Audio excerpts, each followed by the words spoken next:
Welcome. In this module, we will discuss how to have important conversations successfully with your team members. This is a course about learning the skills to have the quality conversations with the people who matter most in your life. This program is all about having quality conversations, getting real issues to the surface, taking issues to the source, handling any kind of limiting assumptions. The real success in this program is actually doing the work. Read the articles, capture your insights, share your insights, and then make sure you do the exercise together in a group setting. Talk about what you discovered and learned.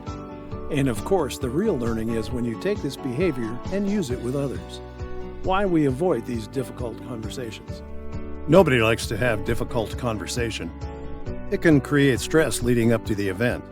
In every case, communication is a two-way conversation between you and someone else. Although you can't always control the other person's response, you can control what you say and your approach. Sometimes we don't know how to deal with conflict in a healthy and productive way, so we aren't all that well equipped to address it. More often than not, we'd rather be safe than risk looking bad, making things worse, or doing damage to ourselves, our relationships, and others.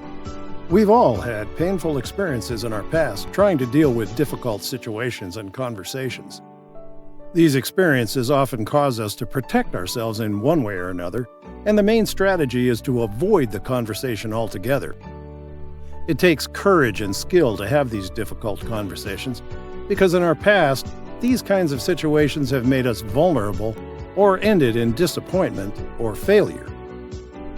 There is a cost of not having the conversations.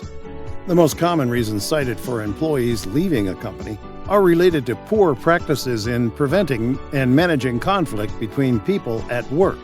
Over the last few years, we have conducted hundreds of workshops for businesses in every industry sector about what helps build a positive culture and what creates a poor culture. In poor teams, there are disrespectful, uncooperative, and abusive behaviors where the actions were either tolerated or sanctioned.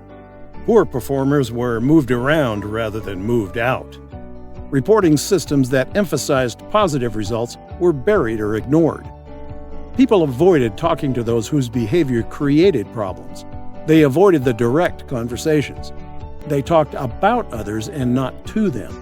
Where some had tried to talk directly with the person whose behavior was of concern, invariably the conversations missed the mark and created some additional problems with work relationships. On the teams that work were dedicated people, spending long hours doing what their customers value. One thing was common to every one of the work groups where people reported high levels of positive behavior. The teams had the hard conversations.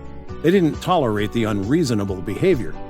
They were successful at keeping and building their relationships. How much time is spent avoiding your more challenging conversations? If you don't like them, you're not alone. Avoiding difficult conversations at work can grow to become a major barrier and obstacle to excellent performance.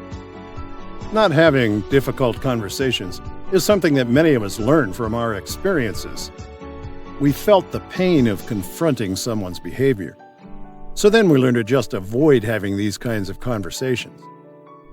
But in relationships that matter, silence is not golden, and we have to develop the skill to have difficult conversations successfully.